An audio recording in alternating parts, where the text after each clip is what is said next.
Hey everybody, welcome to today's Dev Hangout regarding Crucible Guard Week 2 CID update. I'm Will Hungerford, organized play developer. If you notice that I can't talk or I sound a little different today, I have a sore throat and some allergy problems right now. I'm going to do my best to not cough into the microphone, sneeze directly into the camera, or just make you miserable by listening to me. Yeah, the Pacific Northwest is trying to kill everybody right now. Yeah, but I took 2 handfuls of cough drops before this started, literally shoved them in my face. Part of them are still dissolving on my molars, and I sound much better, so we should be good to go. Yeah. With me is the not sick, Not so sick, Oz. as far as I know. My boss and the development manager here at Privateer Press. Hi. How's everybody doing? I wanted to start that one like you started yesterday and just like do some weird at the camera for 5 I minutes. don't stick my tongue out. I know, I wanted to change it up, but I didn't. So, if you're watching this, we are on Twitch and Facebook Live. We stream every Tuesday, Wednesday, and Thursday. On Tuesdays, we do the weekly Rumble at 10 a.m. Pacific, where we play games such as War Machine, Company of Iron, and Extreme Colossal Wrestling, and other cool things. Every Wednesday, like today, we do the Developers Chat, where we hang out and we talk to you about whatever's going on with the game, usually CID-related things. Yeah. And then Thursday is Get Your Paint On with Dallas Kemp. All shows are always at 10 a.m. Pacific, and you can watch Dallas on Thursdays paint, teach you how to paint, ask him questions about painting. Yeah. So, if you're watching this on YouTube later on, as a quick heads up to everybody, we do interact with people on Facebook Live and on Twitch. So occasionally we will call out a username and their question and answer them. Today, we're going to be doing, like I said, CID Week 2 Crucible Guard update. If you want to get a deeper look than what we're talking about here on all the rules and all the concept art and everything going on with the Crucible Guard and CID right now, go to cid.privateerpress.com. That is the website we use for our CID forums where we do all our testing with our community. Yep. I think that nailed just about everything, yeah? I think you did. I think you got it all. Even So- the stuff I was supposed to say. Let's go over what sort of the the organization of how we're going to do this. We're going to go through the changes that occurred in week 2. We're not going to go through the whole faction again. We're going to cover casters first, then jack changes, then infantry units specifically, and then solos. We'll also talk about the immunities change, and we will try and answer your questions. We'll try and do each category. Do the questions at the end of each category. Yeah. But some of these categories are so small that we'll just kind of get to them as they happen. Yeah. So, to start things off before we get into it, Seth Conrad on Facebook Live says this is the best part of his day. Thanks, Seth. Well, yeah. And whiskey, I'm going to guess WMH stands for War Machine Hordes. You got it. Just says Toro. People are really excited about the Toro. There's a lot of Toro in there. Chadney and somebody else's name I can't pronounce is just saying Toro. So cool. Okay. So let's get started with the casters. We had 2 caster changes that occurred in week 2. First was Lucas. We have 3. One's real subtle. Oh, we did have 3. Yeah, we did have 3. You're right. Yeah. Sorry, one is really, really small. He's delirious right now. Don't worry. Let's start with Lucas. So Lucas's changes this week were mainly corrections. I don't want to say corrections, alterations to the juicer mechanic, and that mainly came from feedback from people letting us know that they were a bit confused by how juicer worked, how many extra focus they got, when they marked the box off. You know, if you marked the last box off, if you went from 1 to 0, how much focus you were receiving. Also, that his feet, when he used his feet and took damage to get all his focus back, it was transferable. That language didn't include. So we just basically cleaned the wording on Juicer up. Yeah, so these are all clarification changes. Yeah, but I think it is a little bit more clean now. Yeah. And it should be a little easier to understand. So whenever we, I'll read it right here. It says at the start of each of your control phases, you can choose to use Juicer. If you do so, this model gains +3 focus for 1 round. Reduce this bonus by 1 for each juice box currently marked. Then mark a juice box on this model's card. So that kind of gives you the exact sort of steps you should take, and hopefully there shouldn't be any more confusion. And aside from that, like I said, we just added to overdose his feet that you can't reduce the damage anymore. So no big changes here. Feedback on Lucas has been pretty solid. We are reviewing the thing that has come up where people are mentioning that his hammer causes the explosion to go off. That does fire damage and sets everybody on fire around it, and he himself is not immune to fire. So I can tell you that is in development review right now, and if it's going to change, you could see that potentially next week, but we are looking at it. Jeff Everett on Facebook says, the immunity change dropping with Crucible Guard or before? We haven't announced that just yet. I imagine it will probably be with, but there's always a chance it happens before. Travis thinks that you're Chuck Dogwood. Yeah, there's a lot of Chuck Dogwood talking going on right now. For those of you who haven't noticed, That's a Tuesday thing, Travis? it's a Tuesday thing. Not a Wednesday thing. I have created the legend of Chuck Dogwood, the renegade omnipotent, who's basically a lunatic wayfarer. But that's for Tuesday. That's for Weekly Rumble. During CID and Forget Your Paint On, we keep Chuck Dogwood separate. He has to be contained in just Tuesdays. Compartmentalize that Chuck Dogwood. So the next one is a real small change for Aurum Adeptus Silvestro. But important. Yeah. He has a unique spell called Transmutation, and at the beginning of the CID it costs 2 to cast, and we have upped it to cost 3. Yes. It's really powerful. We put it on enemy models to take away their stats, or it can be put on your own models to buff their stats. So it's really flexible.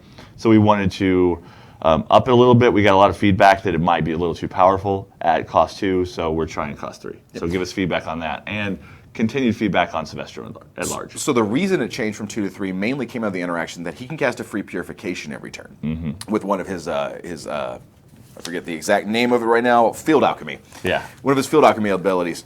So he can cast a free purification every turn and then recast Transmutation. And his ability to do so was a little too efficient. This is a very minor change, but like I said, it's an important one. Making Transmutation cost 3 means it's just a little bit more effort on his part to throw out that free Transmutation if he's not casting the free Revive instead, and then put Transmute back up where he wants it. Yeah. Anthony Newman says on Facebook Live, is Silvestro holding a ghost ham in the concept art? That's like a beaker that's exploding with traditional, think mad science, like the fumes coming up and sort of making like a skull face. But like a spoopy smoke. But the idea of a ghost ham is delightful. Hashtag ghost ham. That's a Wednesday thing. Yeah, hashtag ghost ham is for Wednesdays. Yeah. He just shows up at like Thanksgiving and like you're eating turkey and he possesses it and he's like, oh. Steve asked about War Room and juice boxes, and it's going to work the same way the Squire and other models like that work. Yeah. So I believe that functions in War Room. I don't play the Squire very often, but we got it under control. The third and final change that occurred to casters was the big one, Lock. Yeah. So Lock came out the gate very strong, and we got probably the vast majority of our feedback from week 1 on Lock, both because she works in Crucible Guard and she works in Convergence. Yep. The feat proved to be problematic, first in that it had an infinite loop.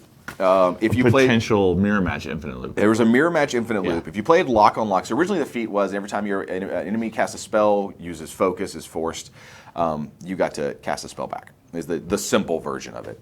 There was more written there than that. But in the mirror match, if you're both in control area, then one lock casts Bombshell, and then the other lock casts Bombshell, which triggers the other lock to cast a Bombshell, which triggers the other lock to cast a Bombshell. And then they just bombshell the world until the two of them are left standing, and then they just hope they deviate on top of each other and eventually kill each other through blast damage. No. So we remove that, so now it's when they cast a spell during their activations. The infinite loop has been shot down. We also narrowed down all the things that can trigger the spell. It used to be spending focus, boosting things, forcing, all that kind of stuff. Now, like we always do in CID, we dial things a little bit down, and then sometimes we dial them a little back up. Yep. So we've already seen some feedback about people thinking maybe this isn't strong enough of a feat. But keep in mind the caster as a whole, their spell list, all their other abilities, that kind of stuff. And playtest the feat and give us feedback on it, but give us feedback on the caster as a whole. And I want to say that it's okay for casters to have weak feats when the rest of their kit is strong. Locke had a superstar feat. She has great spells and she has great abilities, and she herself, like her stat line, is solid. Yeah. And so if she ends up with a weaker feat, not necessarily weak, but a weaker feat, that's fine. Scar 3 is a good example of this. Scar 3's feat by itself, when you look at it, like just the feat in a vacuum isn't like super strong. But the rest of her kit is so powerful that that feat works well with her, and Scar 3 comes out being a very strong caster. The other change that happened to Locke was also that her Field Marshal got moved to Precision Strike from Precision, so it only works on melee. Yeah. And this is because we basically found interactions and sort of a style of gameplay using mass range jacks, where if you were facing, say, Kador, and you brought 3 Vindicators, you would just strip their movement out and have a bunch of Speed 4 dudes walking around the table not able to do anything. Yeah. So it proved far too powerful on spamming range jacks, toned it back down to the melee. That's a cool interaction with Jackhammer as well. We like that. I don't expect the Field Marshal to change back to precision. They just proved to be too strong. Yeah, that was too It's strong. almost off the table. But Yeah. the feat is definitely being looked at. Test it. Let us know what you think. Test her in both Convergence and Crucible Guard. My voice is starting to feel better the more I talk, actually. That's really nice. I like that. I don't know if that's it. Anyway, Pagani's in the chat. Hi, Pagani. Of course Bugatti's in the chat. Yeah. He's going to do some seminars in Reno at the Gamma Trade Show right now, talking about all kinds of exciting stuff. So that's all the caster changes. That's Yep. sort of why they've occurred. Again, we're only in week 2, so if you see something that you don't like, if you feel that maybe Locke's toning was too strong, it went too far, let us know, test it, and always provide your feedback. The more battle reports we get, the more data we have. Let's see if we have any questions before we move on to our single jack change that occurred this week. Nope. Looks like we got to all of them as they came up, so we are good to go. Joey in the chat asked, since they're late to the party for this, if this faction is a subset of Mercs or its own faction. And Joey, it's its own faction to a large extent, but the Toro and the Vanguard and a few of those models are kind of crossover models. Yeah. Dan Skibo says, battle reports seem to show that Lucas is not as interactive as he might be. Is this your impression? That's not our current impression, though. We're still getting more information and seeing what people think. I can tell you that when you look at the feedback, you all see the battle reports on the CID forum, but there's the type form everyone fills out where they get to rate everything and provide feedback. And it's interesting. Sometimes people provide much more, I don't want to say stronger. People get very honest when they are providing their feedback in just the form versus the battle report. The people are honest in the battle reports, but I guess it's sort of that feeling of like they're just saying whatever they want to, and there's no return, there's no argument, there's no debate. And so there's a whole other aspect of feedback that only we see that we go through. And so read the battle reports for sure to get ideas and stuff, but don't consider only what you see on the public battle reports as the total perception of the testing. It's there's a lot more to it than that. Yeah. So now we're going to move on to Warjacks. We have one. We have one. We have one. Yep. It's the Liberator. It's the light with the arc node. And we want to talk about the arc node for a second. We've had people make comments about the arc node and how it burns out and that kind of stuff. And that is partially thematic because a regular arc node is an arcane device with like arcane plates that are carved by, arcane mechanics and all that stuff. The Crucible Guard is exploring what you can do with alchemy and magic. Like we've talked about, Lucas isn't a gifted warcaster. He juices himself up with all kinds of drugs, and that gives him a warcaster-like abilities.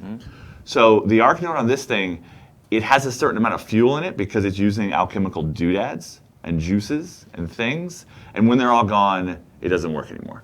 The on-brand term for that is things and stuff. Things and stuff. Yeah. It's got all kinds of things and stuff in it, mostly juices.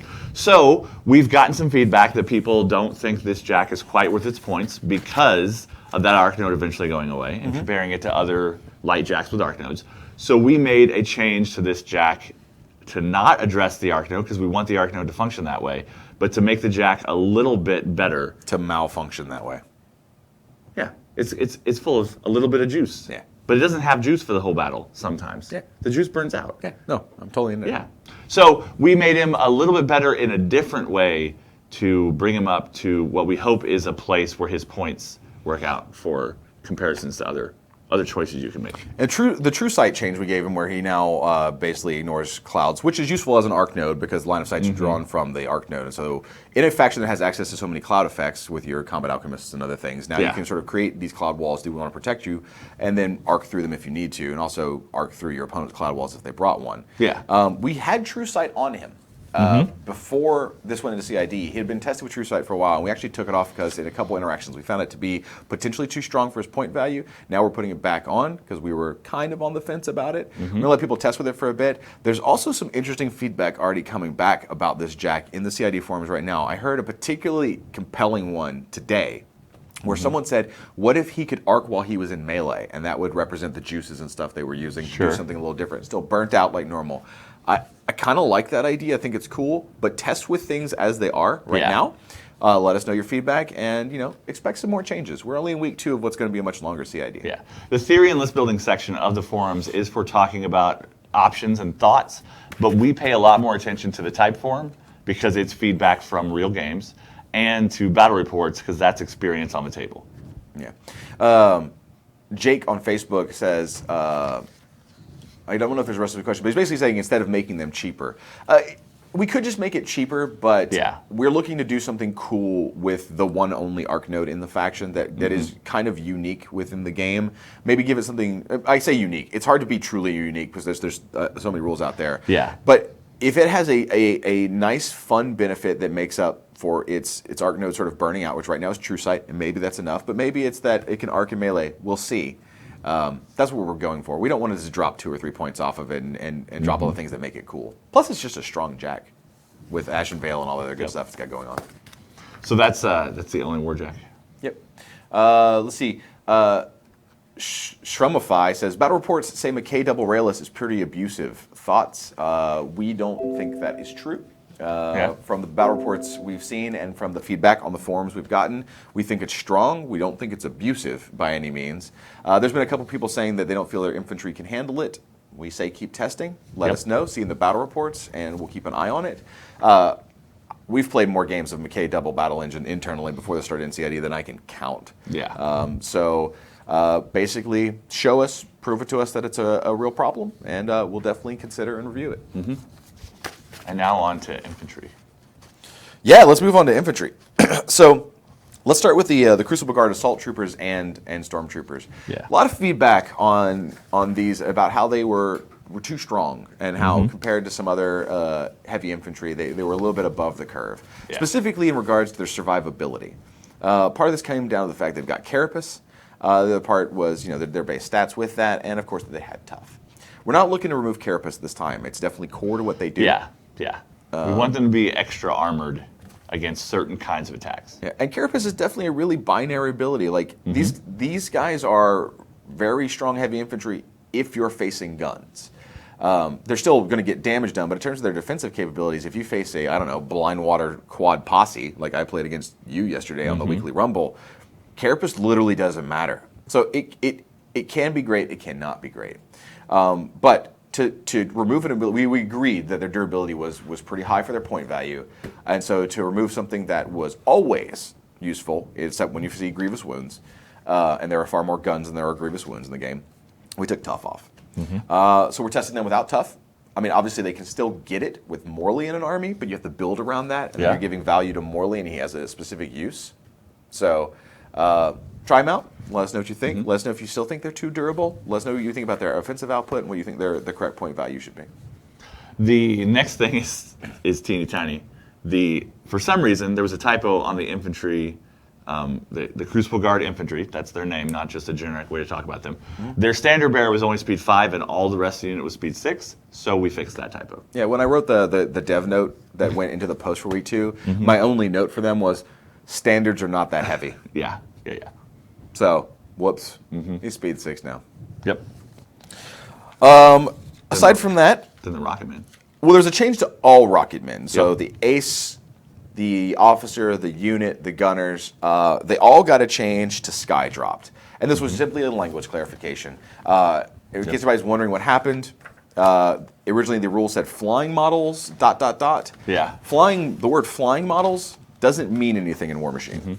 That is not a defined term. Models with flight, the icon, is the way the rule is written. So this was just a clerical error that had to be fixed. And you see it appear on all of them. And then the last thing we want to talk about in terms of units is Morley. Yeah. So we got some really good feedback on Morley and everything he's bringing to the table, and we like what he's doing, and we like how we see people using him in the various army lists. In terms of functionality, he's pretty complex. He's got a lot of options, but we don't really want to strip anything off of him right now. We are paying very close attention to Revivifier and the strength of it in various army types, but he was a little low on points cost. So based on the feedback, we decided to just bump him up a point, get him up to 4 points. Honestly, this guy might be a 5-point model. It's very, very possible. So keep trying him out and let us know what you think. With how sinister that face is he's got going on. 5 points. Yeah. He's a creepy. 5 points for sinister.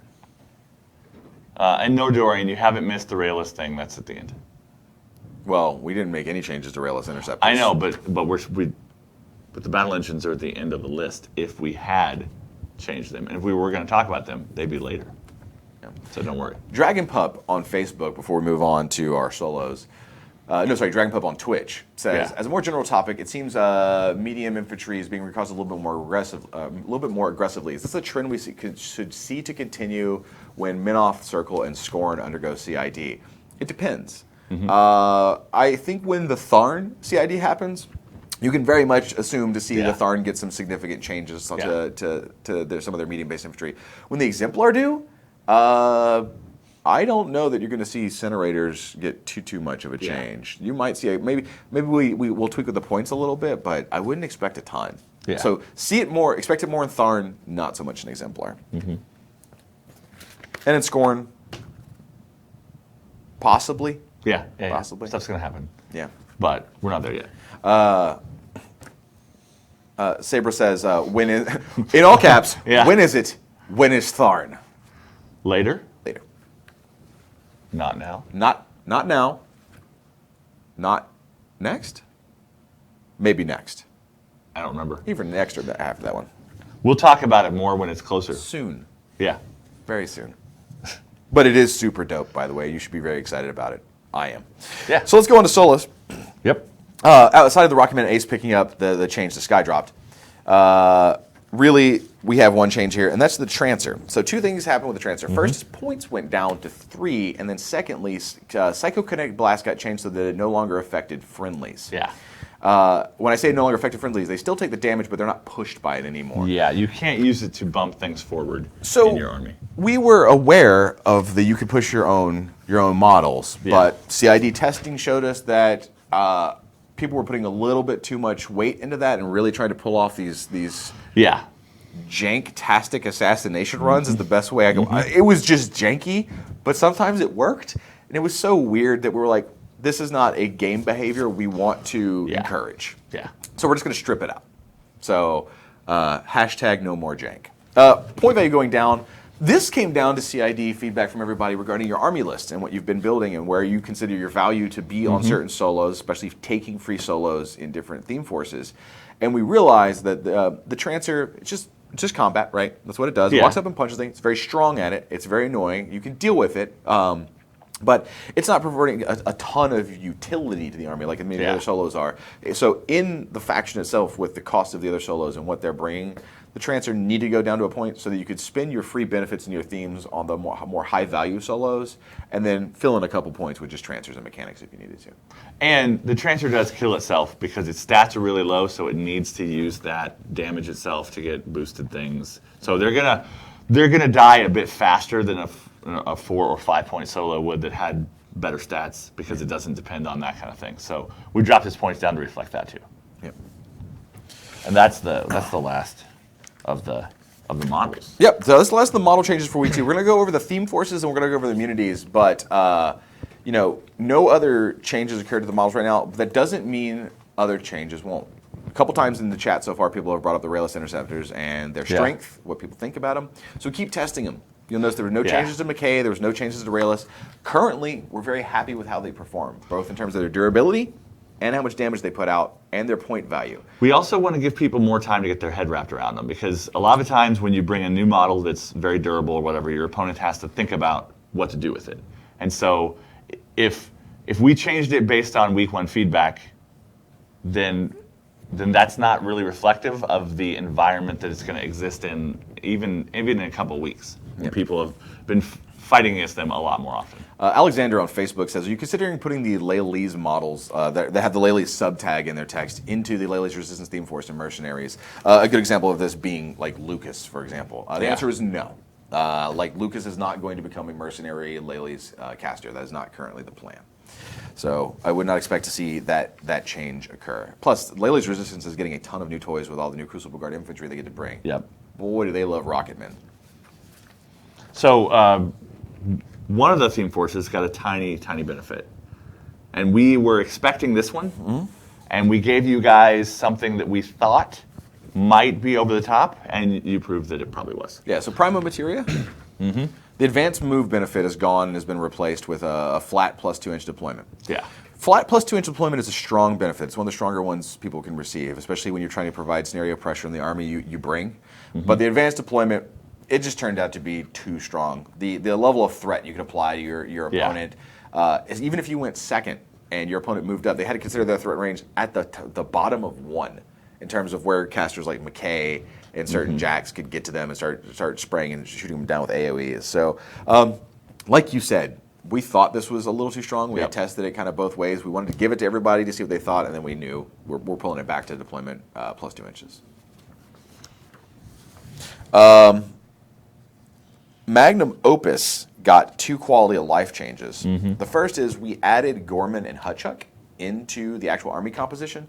This is just to avoid any sort of confusion so that when you take your Merc solo, you don't have to worry about one of those 2 counting as the Merc solo you get to take as part of the benefit of the theme force. So you just take them all the time. They've got Partisan Crucible Guard, so they become Crucible Guard models.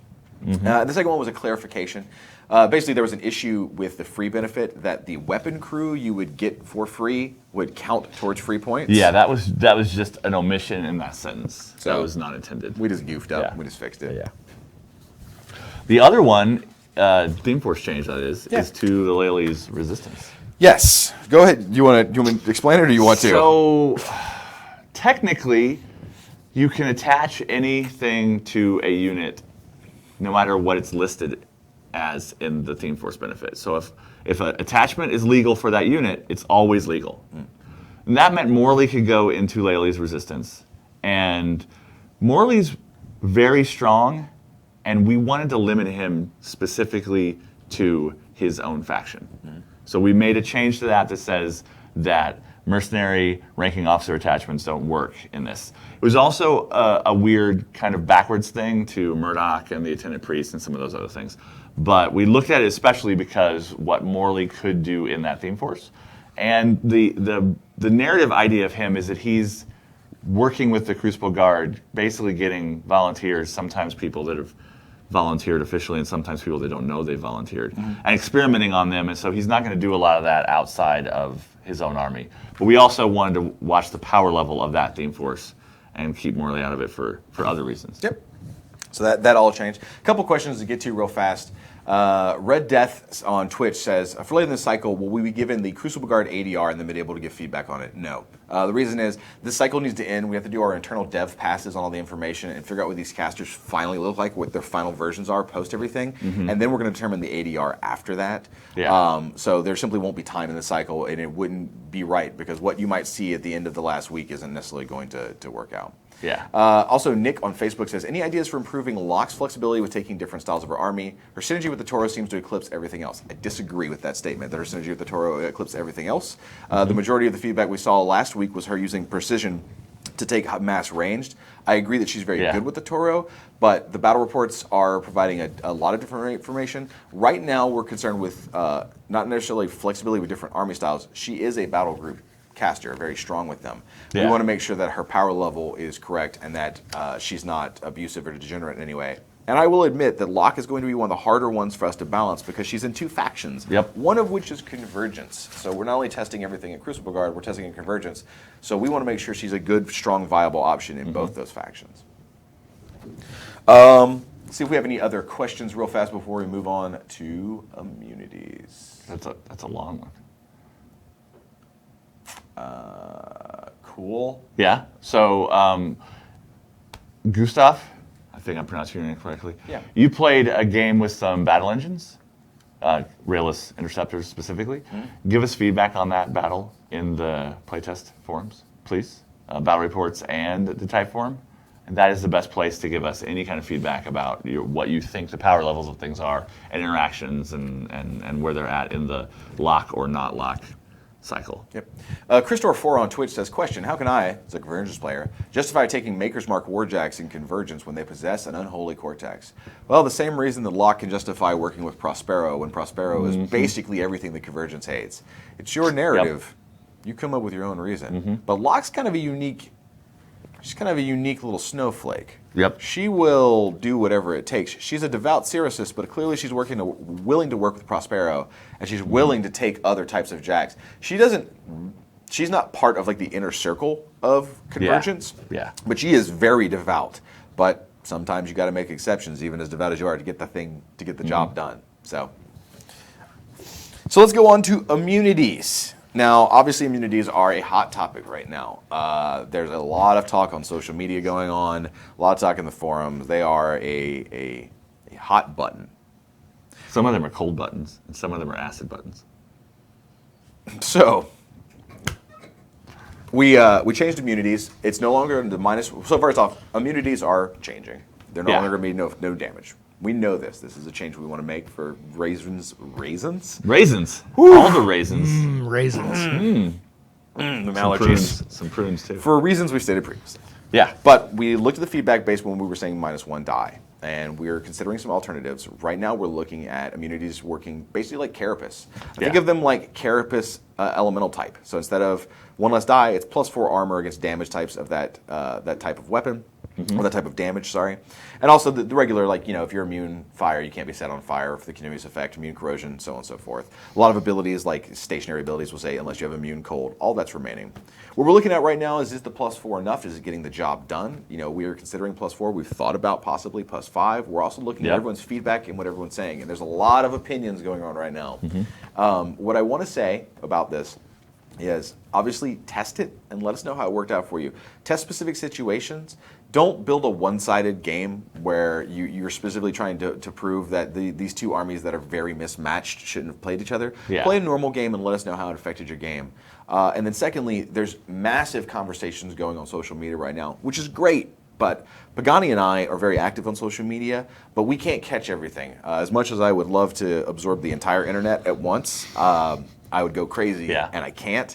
So if you have a particularly well thought out argument, or you see a particularly compelling suggestion from someone else, please go to cid.privateerpress.com and post your thoughts in the CID forums. That's the best way to make sure the entire dev team gets to see and review it during our dev talks. And that's the greatest way to provide a change, is getting it in front of everybody. So Pagani and I can mention them in the dev talks, but we'll miss things. So please go to the forums. Even if you've seen one of us show up in a social media thread and talk to you, even if you've tagged us, still go to the forums and provide your thoughts there. Okay? So there's a lot of stuff in the chat right now about, well, what about this? What about +5? What about crits? What about other things? So we want you guys to test this version for a while, and then depending on feedback, we might start another dev talk to talk about what about +5? What about other things? But we heard your feedback, and we had that earlier dev talk open about the existing version of immunities when the CID launched, and we agreed that a flat armor bonus was probably better than dropping a die, and so we wanted to see what happens, get some more feedback, and then possibly either introduce a small change or do another dev talk to talk about options that we're thinking about. Another thing to keep in mind is this change is not set in stone yet. Yeah. I'm bringing this up because there was a conversation I saw yesterday when Locke came out and everyone saw the new version of Locke, where someone said, well, she was going to be my caster pairing with Lucant, but now I don't see any reason I would take her. And so I'm going to start focusing on doing this other thing. Don't base any model purchases, and don't base any tournament pairings, and don't base any of your plans on what's in CID. This stuff changes often rapidly, and often even after the fact. So if you're looking at this immunity change and you're like, oh man, I can't do this, this, and this anymore, this isn't real yet. This immunity change doesn't exist. This is an idea, and ideas don't become real until we put out a dynamic update with them. If you don't like it, come test with us, let us know, give us suggestions. We're very open to feedback on this one. And we've got a little bit more CID for these guys, and then they won't even come out until the summer. Yeah, and to reiterate, the Crucible Guard CID is a longer cycle. Yeah, for full factions with, I think there's 33 entries in this cycle, as opposed to the last couple that have had a handful, then we are going to give them more time. So let's look at a couple questions as we've covered all the changes that happened in week 2. Paul on Facebook says, why not change the name to Resistance right now? We're not really looking to change every single name. We would prefer if we could just leave the icon as is and how it appears and how it's written everywhere and just make a core change. It's far less typo. We actually do like to try and keep the amount of, I say typo. It's far less errata is what I meant to say. We like to keep the amount of text that has the change to a minimum when we can. So. And a part of that is also just the way games work. So if we define immunities as immunities, that's what they are. Like the real use of the word matters a little bit, but also the definition in the game. And it would be a global sweeping change to change everything.